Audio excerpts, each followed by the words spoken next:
누가복음을 기록한 누가는 의사였습니다. 의사 누가는 사도 바울과 함께 한 선교팀을 이루어서 바울의 선교 여행에 늘 동참하고 함께 동행했습니다. 아마 바울이 예루살렘 초대교회에 방문할 때에도 누가는 함께 동행했을 것입니다.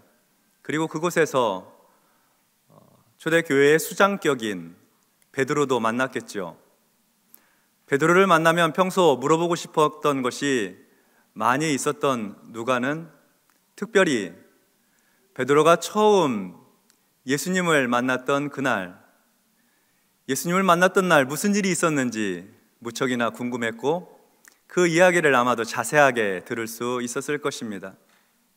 백발이 성성한 노사도 베드로는 눈을 지그시 감고 처음 예수님을 만났던 그날을 마음속에 다시 떠올리며 누가에게 자세한 이야기를 해 주었겠죠.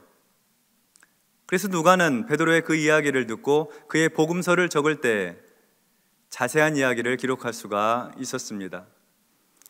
물론 마태복음과 마가복음에도 베드로가 예수님을 만났던 이야기가 기록이 되어 있긴 합니다만 한 5절 정도 분량을 할애해서 기록하고 있는 반면 누가복음은 무려 11절이나 할애하여 자세하게 기록을 하고 있습니다. 베드로한테 직접 들었던 이야기를 설명하니까 자세한 기록을 할 수 있었을 것입니다.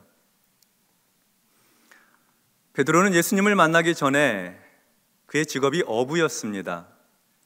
갈릴리 바닷가에 나아가서 배를 타고 나가 그물을 치고 물고기를 잡아서 생계를 유지했습니다. 베드로는 그 동네에서 꽤 잘 나가는 어부였습니다. 사람들이 다 인정해주고 자기 스스로 생각하기에도 물고기 잡는 일에는 전문가여서 둘째가라면 서러울 정도였으니까요. 그날 베드로는 여느 때와 마찬가지로 물고기를 잡으러 바닷가로 향했습니다. 이른 저녁을 먹고 해가 뉘어뉘어 떨어져서 어두워지자 배를 타고 바다에 나가 그물질을 시작합니다. 계속해서 그물을 내리고 걷어올리기를 반복했습니다. 그런데 평소 같으면 이 팔뚝만한 굵기에 씨알 좋은 그런 물고기도 올라오고 중간 정도의 사이즈의 물고기들은 수도 없이 건져 올리고 했었는데 그날은 밤새 10시간 동안이나 그물질을 계속 했음에도 불구하고 단 한 마리도 잡지를 못했습니다. 본래 밤새워서 낚싯배를 타고 그물질을 하고 있는 이 일이 고된 일, 힘든 노동이긴 합니다만 오늘처럼 이렇게 허탕을 치는 날은 갑절이나 더 힘들고 피곤한 법입니다. 오늘은 안 되겠구나. 다른 때보다 좀 일찍 일을 마감을 하고 어부들의 항구를 향해서 뱃머리를 돌렸습니다. 항구에 도착한 베드로는 또 그날 밤에 나와서 물고기를 잡아야 하니 밤새도록 일했던 배의 물건들을 손질을 하고 그리고 그물을 물에 씻으면서 이제 그날의 일을 마무리 짓고 있었습니다. 바로 그때 한 무리의 사람들이 이 항구를 향해서 오고 있었습니다. 혹시 항구에 물고기 사러 온 사람들인가 하고 생각했는데 그것이 아니고 젊은 랍비를 따라서 그 랍비의 이야기를 듣고 싶어서 많은 사람들이 그 항구에 모여든 것입니다. 젊은 랍비는 베드로에게 청해서 배를 좀 빌리자고 했습니다. 바닷가에서 좀 뛰기를 청하고 그 배에 앉아서 하나님 나라 복음의 말씀을 가르치기를 시작합니다. 사실 베드로에게 있어서는 지금 이 시간이 가장 피곤한 시간입니다. 밤새도록 일을 했고 이제 다 정돈하고 집에 들어가서 씻고 간단하게 아침을 해결하고 피곤한 몸을 뉘어서 좀 쉬고 싶은 시간, 그 시간에 젊은 랍비가 요청을 한 거예요. 배도 빌리자고 하고 좀 띄워달라고도 하기도 하고 마지못해서 그렇게 하긴 했습니다. 랍비의 요청이기도 하고 자기를 쳐다보는 수많은 사람들의 시선도 있고 하니 거절할 수 없어서 그냥 그렇게 했지만 피곤해서 랍비가 하는 말은 그저 한 귀로 듣고 있을 뿐이었습니다. 랍비는 말씀을 다 마치고 난 다음에 베드로에게 이렇게 말을 건넸습니다. 깊은 데로 가서 그물을 내려 고기를 잡으라.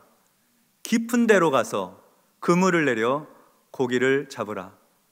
아니, 세상에 내 사정을 몰라도 한참 모르시지 밤새 일하고 피곤한 사람에게 다시 배를 타고 나가라니 너무하시는 거 아닌가. 또 해가 이렇게 떠오르는 밝은 날이 되면 물고기들은 맑은 물을 피해서 곳곳에 다 숨어 들어가는데, 그래서 우리 어부들도 낮에는 그물질을 안 하는데 지금 나가서 그물질을 하라니 몰라도 한참 모르는 말씀을 하시는구나. 이 랍비가 율법을 가르치는 일에는 본인이 전문가이고 정통할지는 모르나 내가 이 바다에서 살아온 시간이 얼만데 누구보다도 갈릴리 바다를 잘 알고 있는 내가 지금 나가야 되니, 더군다나 피곤해 죽겠는데 지금 나가야 되는데 꼭 나가야 되나? 베드로에게는 예수님의 말씀을 거절할 100가지 이유가 있었습니다. 그런데 베드로는 100가지 이유가 있는데도 불구하고 예수님께 이렇게 말씀을 드립니다. 5절 말씀입니다. 시몬이 대답하여 이르되 선생님, 우리들이 밤이 새도록 수고하였으되 잡은 것이 없지만은 말씀에 의지하여 내가 그물을 내리리이다 하고. 베드로는 예수님의 말씀을 거절할 이유가 수도 없이 많이 있었지만 그 말씀을 따를 한 가지 이유가 있었는데, 그 한 가지 이유는 말씀에 의지하여입니다. 내 경험과 내 생각으로는 지금 나가서 물고기 잡을 수 있는 상황이 아니지만, 그러나 당신이 그렇게 말씀하셨기 때문에 그 말씀에 의지해서 내가 나가서 그물을 내리겠습니다 하는 것입니다. 예수님께서 오셔서 배에 타고 사람들을 가르치시고 천국의 복음을 증거하시는 이야기를 베드로가 들었는데 보통 안식일에 율법을 가르치는 다른 랍비들의 가르침과는 다른 거예요. 예수님의 말씀은 권위가 있고 권세가 있는 새 교훈이었습니다. 그런 예수님의 말씀, 신뢰가 가고 마음이 끌리고 믿을 만한 말씀을 선포하시고 마음에 확신과 뜨거움을 주시는 그분의 말씀이니까 그 말씀 한번 따라보고 싶은 거예요. 말씀에 의지해서 그렇게 그물을 내려보고 싶은 거예요. 거절할 수가 없는 것이죠. 순종하게 된 것입니다. 그래서 베드로는 다시 배에 노를 저어서 깊은 곳으로 갑니다. 그리고 그물을 던집니다. 그리고 그 그물을 끌어올리는데 이게 그물이 올라오질 않는 거예요. 뭐가 이렇게 많이 걸렸는지 묵직합니다. 묵직해요.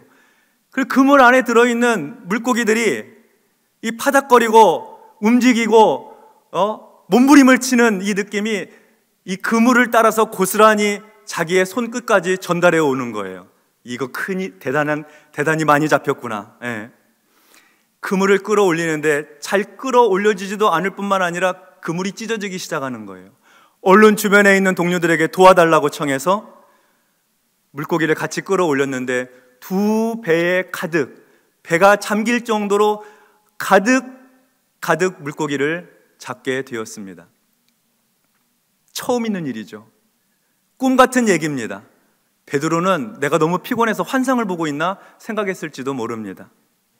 베드로와 어부들, 동업자들, 해변에 있던 모든 사람들이 이 광경을 지켜보고 놀라웠습니다.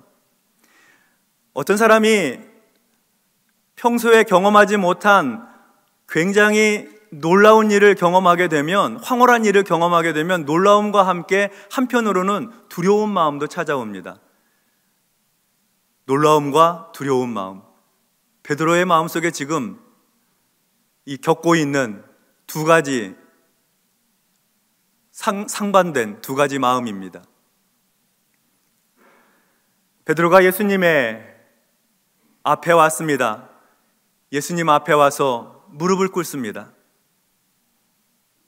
보통 이런 경우에 예수님 앞에 와서 무릎을 꿇으면 주님, 이렇게 물고기를 많이 잡게 해주셔서 감사합니다 하고 고마운 마음을 표현하든지, 아니 어떻게 이렇게 물고기를 많이 잡을 수 있는 놀라운 그런 비결을 알고 계세요? 대단하십니다. 칭송을 하든지, 저한테 물고기 잡는 법을 좀 가르쳐 주십시오. 한 수 배우고 싶습니다. 뭐 이렇게 얘기를 하든지, 아니면 조금 머리가 빨리 회전이 되면은 저하고 동업을 하시죠. 5대5, 아니 8대2 많이 드릴게요. 같이 동업하시죠. 뭐 이렇게 얘기하는 게 그저 자연스럽고 우리의 상식에 맞는 것 같습니다. 근데 베드로는 주님의 발 앞에 와서 무릎 꿇어 엎드리면서 하는 말이 이런 상식을 벗어납니다. 우리의 기대를 벗어나고 좀 잘 안 어울리는, 좀 생뚱맞은 그런 얘기를 합니다. 베드로는 주님 앞에 와서 이렇게 얘기했습니다. 8절입니다. 시몬 베드로가 이를 보고 예수의 무릎 아래에 엎드려 이르되 주여 나를 떠나소서 나는 죄인이로소이다 하니, 주여 나를 떠나소서 나는 죄인이로소이다. 베드로는 왜 이렇게 예수님께 자기를 떠나라고, 나는 죄인이라고 이렇게 고백을 했을까요? 베드로는 예수님께서 전해주신 천국 복음도 들었고 예수님의 말씀에 순종해서, 말씀에 의지해서 깊은 곳에 가서 그물을 내렸습니다. 그물을 내려 잡은 고기가 엄청난 거예요. 자기 일생 일대에 한 번 그물질에서 2배를 가득 채운 물고기를 잡았다 하는 얘기를 들어본 적이 없어요. 전문가 어부의 상식으로 보면 이건 불가능한 일이에요. 일상생활에서 일어날 수 없는 신적인 사건, 기적이라는 말이죠. 다시 말해서 하나님께서 지금 역사해 주셔서 이런 기적을 체험하게 된 거예요. 예수님 앞에 서 있는 자신의 모습이 마치 하나님 앞에 서 있는 것 같은 그런 마음 가운데 있는 것이죠. 사람들마다 하나님의 임재를 경험할 때 갖게 되는 공통된 느낌과 감정이 있는데 그것을 가리켜서 거룩이라고 합니다. 거룩. 사람이 하나님을 경험하게 되면 거룩의 감정을 체험하게 돼요. 그래서 절대 거룩하신 분 앞에 자신을 세워놓고 보니 자신의 모습이 너무나 추하고 죄로 얼룩져 있고 도저히 그 거룩 앞에 설 수가 없는 거예요. 그러니까 예수님을 향해서 나를 떠나라고, 내가 죄인이라고 그렇게 고백을 했던 것이죠. 거룩을 체험하는 사람들이 또 동일하게 느끼는 경험이 바로 이러한 자신의 죄를 발견하게 되는 경험입니다. 깨끗하게 잘 닦여있는 거울 앞에 서면 자신의 모습이 다 드러나잖아요. 숨길 수가 없고 감출 수가 없잖아요. 근데 하나님의 그 거룩하심 앞에 서게 되면 우리의 겉모습이 아니라 우리의 영적인 내면의 그동안의 삶의 모습들, 내 속에 있는 악하고 더러운 죄악의 모습들이 낱낱이 드러나게 되는 거예요. 감출 수가 없는 것이죠. 그래서 주님 앞에서, 전능하신 하나님 앞에서, 그 거룩하신 분 앞에서 탄식하는 거예요. 내가 죄인입니다. 나를 떠나소서. 이사야 선지자도 하나님의 성전에서 하나님의 임재를 경험할 때 자신의 죄인됨이 너무나 선명하게 드러나서 하나님 앞에 탄식한 그런 일이 있었습니다. 이사야서 6장 5절의 말씀입니다. 그때 내가 말하되 화로다 나여 망하게 되었도다. 나는 입술이 부정한 사람이요 나는 입술이 부정한 백성 중에 거주하면서 만군의 여호와이신 왕을 배웠음이로다 하였더라. 하나님을 마주대하게 되었는데, 하나님의 임재를 경험하게 되었는데, 그 거룩한 그 감정과 느낌 아래서 이사야가 보고 있는 건 뭐냐면 자신의 입술을 보고 있는 거예요. 자신의 입술로 범하였던 죄악이 생각이 나는 거죠. 그 입으로 거짓을 말하고 다른 사람을 비난하고 험담하고 욕을 하고 그 입으로 무수히 지은 교만의 언어들, 하나님의 이름을 욕되게 했던 일들, 그 생각이 나니까 감당할 수가 없는 거예요. 그래서 화로다 나여 망하게 되었도다. 하나님 앞에서 자신의 죄를 감출 수가 없으니 탄식하고 있는 것이죠. 베드로가 주님 앞에서 주님 나를 떠나십시오 나는 죄인입니다 하고 고백했던 내용과 같은 고백입니다. 은혜가 무엇입니까? 은혜는 하나님의 거룩하심을 경험하는 것이 은혜입니다. 하나님의 임재를 경험하는 거예요. 그래서 그 임재와 하나님의 거룩하심 앞에서 내 허물과 내 죄가 보여서 가슴을 치며 애통하고 탄식하며 죄를 고백하고 회개하는 것이 은혜입니다. 그래서 은혜는 하나님의 임재를 경험하면서 회개하는 자리까지 나아가는 것이 은혜입니다. 은혜 받으면 감격스럽죠. 하나님께서 은혜를 허락해 주시면 기쁩니다. 찬양하다 눈물이 나고 기도하다가 감격스럽고 말씀을 듣다가 뭉클하고 기뻐합니다. 표정이 밝아집니다. 근데 그러고 끝나는 것이 아닙니다. 정말 은혜 받으면 성령께서 마음에 죄를 생각나게 하세요. 깨닫게 하세요. 그래서 하나님 앞에 엎드릴 수밖에 없는 거죠. 죄를 회개하게 됩니다. 하나님, 내 죄가 이렇게 큽니다. 나를 용서해 주십시오. 거룩한 하나님의 자녀로 살게 도와주십시오. 그렇게 신앙생활하는 가운데 날마다 변화하고 새로워지고 성숙하고 성장하게 되는 것이죠. 우리가 예수 믿을 때 우리의 죄악을 다 용서받은 것이 사실입니다. 그리스도의 십자가 보혈로 우리 죄가 다 용서받았습니다. 그런데 우리가 살아가고 있는 삶의 현장들은 어쩔 수 없이 우리의 이전의 죄성들이 살아남아 있어서 그것 때문에 지은 죄를 또 짓게 되고 그리고 범한 죄를 또 범하게 되고 안 지었으면 좋겠는데 이제 그만 죄에서 놓여서 거룩하게 살고 싶은데 자꾸 범죄하게 되는 것이 우리의 현실입니다. 그래서 신앙생활을 신실하게 살아있는 믿음으로 살기 원하는 성도는 하나님 앞에 나와서 눈물로 기도하고 자신의 죄를 회개하면서 그 죄에 대해서 미워하고 그 죄를 너무나 싫어하고 죄를 자꾸 버리고 죄를 버리고 쓰레기통에 던져 넣어버리고 그래서 다시 하나님 앞에 나와 거룩한 삶을 결심하고 결단하고 그렇게 살아가는 거죠. 그게 은혜의 삶이고 신앙의 삶이 그렇습니다. 나는 이미 모든 죄를 다 용서받았으니 더 이상 회개할 필요가 없다, 더 이상 회개 안 해도 된다 하는 말은 반만 맞는 말입니다. 우리가 예수 믿고 죄사함 받았으니 거룩한 하나님의 자녀답게 살아야 되는데 하나님의 자녀답게 살지 못하는 이 죄악의 굴레를 보면서 우린 탄식하는 것이죠. 바울의 고백과 같이 이 사망의 몸에서 누가 나를 건져낼 것인가? 내 안에 거룩을 행하고 싶은 소원은 있으나 내 안에 또 다른 죄의 욕심이, 죄의 소욕이 나를 끌어당겨 내가 원하는 바 의는 행하지 않고 원하지 아니하는 바 죄를 행하고 사니 탄식하는 거죠. 탄식하는 거죠. 그래서 하나님의 백성들은 이 탄식 가운데 날마다 주님 앞에 나와 회개하고 죄를 버리고 다시 한번 주님 앞에 다짐하고 결단하며 살아가는 일을 계속해서 훈련하고 다짐하고 믿음으로 살아가는 거죠. 우리 평생에 그렇게 살아가는 것입니다.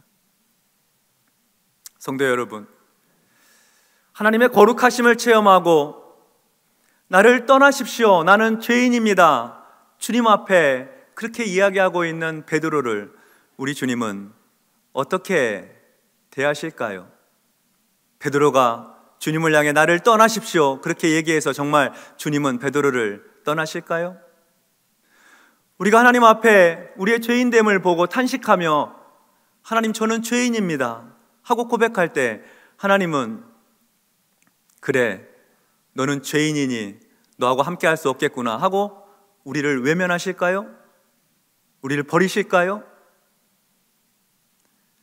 베드로에게 주신 주님의 말씀을 한번 보도록 하겠습니다. 10절 하반절 말씀입니다.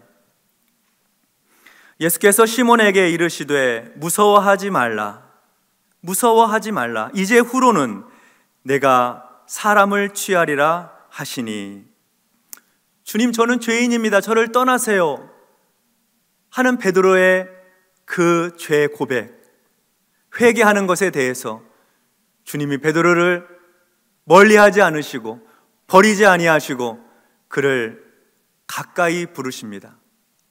두려워하지 말라고. 내가 이제후로는 사람을 낚는 어부, 사람의 영혼을 구원하는 그런 어부가 될 것이라고 주님이 베드로를 가까이 부르세요. 더 가까이 오라고 부르세요.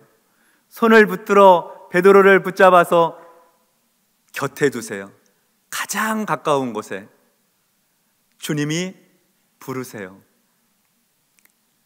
자기 죄를 고백하는 성도를 주님은 외면하지 아니하시고 가까이 부르셔서 주님을 따를 수 있도록 그에게 소명을 주시고 사명을 주시고 하나님 나라의 거룩한 일에 쓰임받도록, 영혼을 구원하고 살리는 일에 쓰임받도록 존귀하게 그렇게 만들어 주시려고 가까이 오라고, 내 곁에 있으라고 그렇게 불러주십니다.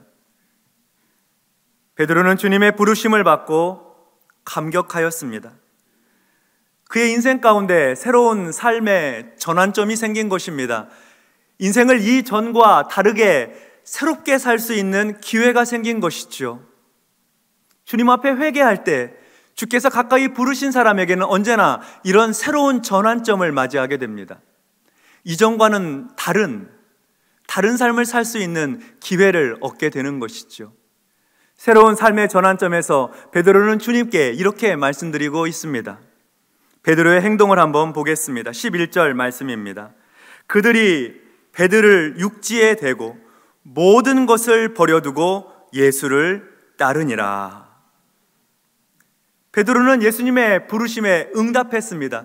주님이 소명을 주시자, 주님이 불러주시자 그 부르심에 응답해서 반응해서 주님을 따라가기로 결정을 합니다. 삶의 전환점에서 주님을 따라가기로 결정을 한 것입니다. 주님을 따라가기 위해서 베드로가 한 일은 모든 것을 버리는 거였습니다. 그동안 자기 삶에 중요하다고 생각하고 있었던 것, 자기 인생에 가치가 있었다고 생각했던 것을 버리고 두 번째로 미루어두고 세 번째로 미루어두고 가장 첫 번째로 제일 중요한 삶의 우선순위는 예수님이시다. 예수님을 따라가는 것이다. 그분의 말씀에 순종하는 것이다. 그렇게 하고 자신의 삶을 재조정하는 것이죠. 재조정입니다. 주님을 따라가기 위해서 베드로는 자신의 가장 중요한 것들을 버리고 예수님을 향해 인생의 가장 중요한 가치 있는 그 모든 것을 주님께 두고 예수님을 따라 나섭니다. 예수님 가장 가까이에 있는 제자로서 예수님께 훈련받고 성령받고 예수님의 뒤를 이어서 교회를 세우고 평생 동안 영혼을 구원하고 생명을 살리는 일, 그야말로 사람 낚는 업으로 일평생 충성되고 헌신된 삶을 살게 됩니다. 은혜 받고 회개한 성도의 삶에는 언제나 이러한 결단이 따릅니다. 나 예수님을 따라 살아야지, 예수님의 말씀을 순종해야지 하는 그런 결심이 은혜 받고 회개하는 성도에게는 언제나 따라오는 마음입니다. 그래서 그는 자신의 삶을 재조정합니다. 내가 지나온 삶, 내 삶에서 예수님보다 더 귀하게 여기고 그것에 너무 마음 쓰이고 살아왔구나. 내가 너무 죄악 중에서 내 삶이 흐트러져 있구나. 다시 주님 앞에 재조정해서 나아가는 것, 그게 은혜 받은 성도의 삶이요 회개한 성도의 삶입니다. 사업에서, 직장에서, 일터에서 내가 지금 하고 있는 일이 주님께 최우선 순위를 두고 있는 삶이 맞는가? 내가 지금 잘 일터에서 일하고 있는 것인가? 돌아보며 주님께 재조정을 합니다. 내가 돈을 벌고 그 돈을 쓰고 있는데 내 재물을 적절하게 잘 벌고 사용하고 있는가, 지출을 잘 하고 있는가, 그 재물 사용에 대해서도 재조정을 합니다. 내가 만나고 있는 사람들, 내 친구들, 직장의 동료들, 내 가족들, 인간관계를 예수님을 중심으로 해서 다시 재조정을 합니다. 은혜 받고 회개하고 예수님을 따라 살기로 결단한 성도의 삶, 변화와 성숙을 경험하는 성도의 삶은 언제나 재조정을 해나가는 삶입니다. 예수님 제1로, 예수님 중심으로 재조정을 하는 것이죠. 우리 하나님은요, 우리가 모일 때마다 은혜 받기를 원하십니다. 하나님 앞에 예배하고 기도하고 주님의 일을 위해 헌신하는 성도들이 은혜 받기를 원하세요. 하나님께서 은혜를 주실 때에 그 은혜 받음을 인하여서 거룩 앞에 섰을 때에 회개하는 모습 보면 하나님 기뻐하십니다. 영적인 성장과 성숙을 거듭하면서 예수님께 인생을 재조정해 드리고 있는 성도의 삶을 볼 때마다 우리 주님 흐뭇하시죠? 행복하시죠? 바라기는 이번 한 주간 우리의 삶을 살아가는 가운데 하나님께서 우리에게 은혜를 부어주셔서 성령께서 깨닫게 해주시는 죄를 자백하고 회개하고 삶을 틀어서 죄는 자꾸 버리고 죄악된 습관과는 결별하고 떠나고 하나님께서 기뻐하시는 거룩한 삶의 자리로 재조정되어 나아가는 동안 하나님께서 우리의 삶을 변화시켜 주시고 거룩하게 하시고 귀한 사명을 허락해 주시고 인생을 가장 가치 있고 보람 있는 인생의 길로 인도해 주시기를 주님의 이름으로 축원합니다. 기도하겠습니다. 하나님 아버지, 감사합니다. 예수 믿고 살아갈 수 있도록 은혜 베풀어 주시고 성령께서 감동 주시어서 죄가 생각나 회개케 해주시니 감사합니다. 예수님을 제1로 하는 삶의 조정, 재정비가 일어날 수 있도록 이번 한 주간 우리를 도와주시고 하나님의 성령의 능력을 힘입어 과거와 다른 인생, 죄악과 결별된 인생, 오래된 나쁜 습관에서 벗어나는 삶, 주님을 따라가는 거룩한 삶을 살아가도록 축복하여 주시옵소서. 예수님의 이름으로 기도하옵나이다. 아멘.